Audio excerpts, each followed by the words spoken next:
안녕하세요. 한국사 문제집 읽어주는 남자 명덕입니다. 이 시간에는 3단원 조선에 대해서 같이 공부하도록 하겠습니다. 페이지는 올리드 한국사 128쪽입니다. 처음 부분에 보시면 동아시아 국제관계의 변동에 대한 얘기가 나옵니다. 그래서 내용을 보시면 간략하게 여기는 그냥 훑어봐도 될 듯합니다. 이제 당시에 원나라가 쇠퇴하면서 명나라가 건국되게 되고요. 일본에서도 중앙 권력의 지방 통제가 약화되면서 왜구가 이제 많이 설치게 됩니다. 왜구는 이제 쉽게 얘기하면 해적이죠. 고려 말의 상황은 건문세족들이 정치를 잘 못했었죠. 그래서 불법적인 농장 확대, 그다음에 불교 사원의 농민수탈 이런 식으로 해서 백성들이 많이 삶이 어려워지고 있었습니다. 이러할 때 새로운 세력이 성장했는데 첫 번째는 이제 신진 사대부라는 세력이고요. 사대부라는 말은 일단 성리학을 갖춘 학자를 사대부라 그러고 중국에서가 이제 그 사대부가 있었고요. 우리 고려에서는 이제 그냥 사대부를 하지 않고 이렇게 신진이라고 붙었습니다. 성리학을 수용했고, 그래서 사회 모순 개혁을 추구했다. 두 번째는 이제 신흥, 무인 세력, 이 두 세력을 알아주셔야 됩니다. 무신 정변 때는 무신 세력이 있었겠죠. 그거와 이제 구별되는 용어로 신흥, 무인이라고 그러고요. 대표적인 인물은 옆에 보면 채영과 이성계 등이 있습니다. 그러면 이제 두 번째 여기가 중요합니다. 여기가 이제 여말 선초 시대입니다. 이제 고려 말에서 조선 초로 이어지는 이제 격변기인데요. 첫 번째 이제 요 순서를 알아두셔야 돼요. 위화도 해군부터 해가지고요. 여기 조선, 건국, 한양 여기까지 천도까지. 이제 첫 번째 사건은 위화도 해군으로 되고요. 위화도 해군이라는 것은 위화도에서 군대를 해군 돌렸다는 뜻이죠. 그러면 이 일이 왜 발생했냐면 명나라가 고려의 당시 믿지 못해서 천령 이북당을 요구하게 돼요. 천령 이북당은 공민왕이 수복하였던 쌍성 총관부죠. 그 땅은 원래 원나라 땅이니까 명이 원나라 땅은 중국의 영토기가 돌려달라고 이제 요구합니다. 그러자 당시 집권 세력 중에 한 명이었던 채영이 그러면 요동 반도는 고려의 영토니까 우리가 차지해야겠다라고 맞대응하게 되죠. 그러니까 즉 전쟁을 결정하게 돼요. 그러자 이성계가 여기에 대해서 반대합니다. 그 이제 네 가지 이유를 들어서 반대하게 되는데 이 책에는 그게 없는 것 같네요. 그러니까 간단히 얘기하면 작은 나라가 큰 나라를 이제 공격할 수 없고, 그다음에 모든 군대가 중국을 공격하게 된다면 밑에 있는 왜구의 방어를 할 수 없다는 뭐 이런 논지를 이제 주장하는데 채영에게 이제 그게 먹히지 않았고요. 그래서 결국은 이제 고려에 있는 군대가 그 요동을 정벌하기 위해서 군대를 출정했는데 채영은 당시에 그 왕이었던 고려의 우왕 곁에 있었습니다. 그래서 총 대장격은 거의 이성계가 맡았다고 볼 수 있는데요. 이성계가 계속해서 그 전쟁에 불가함을 자꾸 역사하고 있고 결국은 부하들과 함께 위화도에서 군대를 돌려가지고 이제 개경으로 와서는 채영을 이제 사로잡고 제거하게 됩니다. 그게 이제 위화도 해군이고, 그래서 보면 그 사건 결과 채영을 이제 제거하고 이성계가 이제 정치 권력을 장악하게 되는 사건이 되는 것입니다. 근데 이 이성계에게 그런 어떤 어드바이스를 해준 것은 바로 신진사대부라고 볼 수 있겠죠.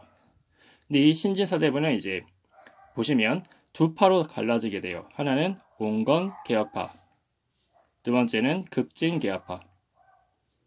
개님이 짓고 계신데요. 온건개혁파는 이제 이색과 정몽주 등이 이제 대표적인 사람이고요. 이분들은 이제 고려 왕조를 유지할 것을 주장하고 있어요. 그러니까 고려 내에서 개혁을 하자 이런 파였고, 그러니까 온건하죠. 급진은 아예 싹 바꾸자 이런 파로 정도전이 가장 대표적인 인물이고요. 어떻게 바꾸자 하면 사전을 혁파하자. 이 사전이라는 것은 앞서 봤듯이 건문세족들이랑 불교들이 어떻게 해요? 농지들을 많이 이제 얻었었죠. 그 대농장을 다시 이제 없애버리자라는 게 이제 혁파입니다. 혁파해가지고 다시 원주인에게 돌려주자 이러면 그러면 이제 백성들이 많이 좋아하겠죠. 그다음에 역성혁명을 하자. 역성혁명은 역이라는 것은 이제 바꿀 역자거든요. 성을 바꾸는 거니까 원래 이제 고려는 왕씨인데 조선의 이씨잖아요. 그러니까 성을 바꾸자는 것은 왕조를 교체하자는 얘기입니다. 그래서 이제 결국은 사전 혁파하고 이제 법을 만들죠. 가전법이라는 법을. 가전법은 이제 이 사전 혁파를 한 겁니다. 그래서 검문세족의 토지를 몰수해 신진사대부에게 재분배했다. 그럼 신진사대부는 아무래도 이성계에게 충성을 하게 되겠죠. 그런 다음에 이제 조선에 건국하게 되고요. 이때 역성혁명을 반대했던 정몽주 등은 이제 제거하게 돼요. 그러니까 정몽주를 먼저 제거한 다음에 조선이 건국되는 거예요. 요거는 이제 순서는 좀 알아두시는 게 좋겠죠. 그래서 유명한 선족교에서 얘기가 있지 않습니까? 정몽주는 이제 나는 일바법 거쳐 죽어서도 진꼴이 있고 없고 해가지고 충성을 이제 버릴 수 없다. 고려에 대한 충성을 그랬고, 다음에 이자를 죽이러 온 이제 이방원이라는 사람은 이런들 어떻고 저런들 어떠하냐라고 이제 회유했지만 실패했죠. 그래서 이 사람은 어떤 충신의 대명사입니다. 정몽주라는 자는. 이 사람 제거하고 이제 이성계가 왕이 되면서 조선이 건국하는데 어디서 했냐면 개경에서 했습니다. 그리고 이성계는 개경을 별로 안 좋아했어요. 그래서 수도를 여기 한양으로 천도하게 됩니다. 요걸 천도했을 때 이제 도시에 있는 어떤 종묘, 흥인집은, 숭례문, 옆에 자료 2번에 있는데요. 옆에 이제 그런 것은 다 정도존이 유교 사상에 맞추어서 이제 다 배치했다고 합니다. 그 밑에 보면 이제 유교 정치를 구현하기 위해서 국왕들의 업적이 나옵니다. 여기는 이제 왕의 순서도 알아두셔야 되고요. 그다음에 왕들의 업적도 이제 다 알아두셔야 돼요. 그래서 먼저 태조는 이성계죠. 정도존들이 도와줬죠. 신진사대부. 근데 급진파였고요. 이성계는 아무래도 장수 출신이다 보니까 개혁을 하는 데는 아무래도 무린들의 도움이 필요했겠죠. 그래서 그 무린의 어떤 수장이라고 볼 수 있는 재상 중심의 정치를 강조했다고 합니다. 아무래도 정도전이 맡았겠죠. 근데 태종은 이제 태조의 이제 다섯 번째 아들이죠. 이방원이라는 자인데 이 자는 이제 문무가 춘춘한 자였고, 그리고 이제 재상 중심 정치에 대해서 불만을 가졌고, 이 사람은 이제 강력한 왕이 다스리는 것을 이제 꿈꿨던 자로서 그가 권력을 얻기 위해서 첫 번째로 이제 왕자의 난을 일으켜서 자신의 이제 형제들을 이제 또 제거하고 자신이 이제 왕으로 등극하게 되죠. 그런 다음에는 이제 재상 중심이 아니라 왕이 직접 육조에게 명령을 내리고 육조가 직접 왕에게 직계하는, 직접 그러니까 문서를 전달하는 걸 직계라고 그러는데요. 육조 직계제를 채택하게 됩니다. 그러면 재상이 쏙 빠지게 되는 형태가 됩니다. 그리고 사변혁파, 호패법 이런 것들은 다 해서 강력한 왕권 또는 중앙집권적 정치, 여기에서는 갈색 글씨를 보니까 국왕 중심 정치 확립했다 이렇게 정리가 되어 있네요. 중앙집권, 강력한 왕권, 중앙집권 다 일맥상통한다고 볼 수 있고요. 그래서 여기는 왕권을 강화했다. 태종이 이렇게 제목이 붙어져 있죠. 아예. 유교 정치 구현에 이제 세종, 세조, 성종이 있는데 세종대왕은 이제 여러분이 잘 아시는 항상 공부를 많이 하셨고, 그래서 문물을 많이 발달시키다 보니까 세종대왕은 그래도 천재지만 혼자 하기엔 좀 무리가 있겠죠. 그러니까 여러 학자들이 같이 모일 수 있는 어떤 브레인 집단이 필요하겠죠. 그 집단이 집현전입니다. 그러니까 집이 편이한 말 자체가 어때요? 현명한 자는 집합했다는 뜻이잖아요. 여기서 신숙주, 성상문 이런 사람들이 박팽년 사람들이 모여서 많은 걸 연구하고 책도 많이 만들고 경연도 했고, 경연이라는 것은 일단 스터디 그룹을 얘기합니다. 그러니까 왕과 신하들이 어떤 정치 현안에 대해서 또는 사회 문제에 대해서 서로 의논하는 건데 공부를 해갖고 와서 토론을 해야 되는 곳을 경연이라고 그래요. 근데 세종대왕은 이렇게 할 게 많다 보니까 자신은 이제 어떻게 하냐면 그 황희정성이라든지 재상들에게 일부 정치를 그 권력을 주게 됩니다. 왜냐하면 할 게 너무 많으니까 세종대왕이 그 다 컨트롤하기 좀 벅찼나 봅니다.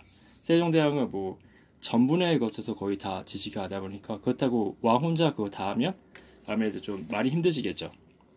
그래서 여기는 재상에 이제 권력을 줬다. 그게 의정부 서사제고 의정부에서 즉 뭐 영의정, 그 자의정, 의정들이 육조에다가 이제 명령을 내리고 명령을 받고 이런 식으로. 그러니까 육조 직계제랑 좀 반대되는 역할을 하게 됐다. 이렇게 보시면 되겠고요. 세조는 이제 세종대왕의 둘째 아들이었고 원래 왕이 될 수 없는 자였는데 이제 조카를 제거하고 여기 정변이 나오는데 계유정난이겠죠. 그래서 이제 권력을 장려했고 이분은 이제 아버지에 대해서 다 좋은데 왜 권력을 왜 나누냐 그런 거에 있어 불만이었고 또 한편은 이제 그 조카가 단종이 어리잖아요. 그러니까 이 의정부 서사제에서 힘을 키웠던 정승들의 힘이 너무 강해지니까 그거에 대한 또 불만을 가졌습니다. 그래서 이분도 왕권 강화를 좀 꿈꿨던 분이에요. 그러니까 태종하고 일맥상통하죠. 그런 점에서.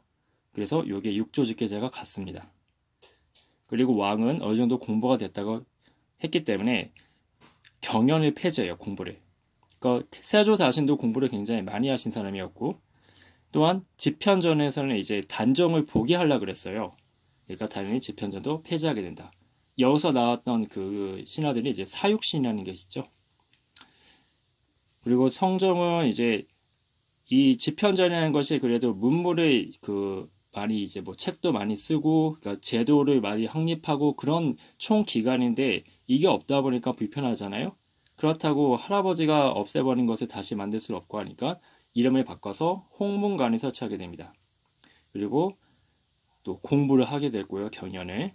그리고 할아버지 때부터 실시되었던 경국대전을 완성하게 됩니다. 그래서 유교적 법치 국가의 토대를 마련했습니다. 끝.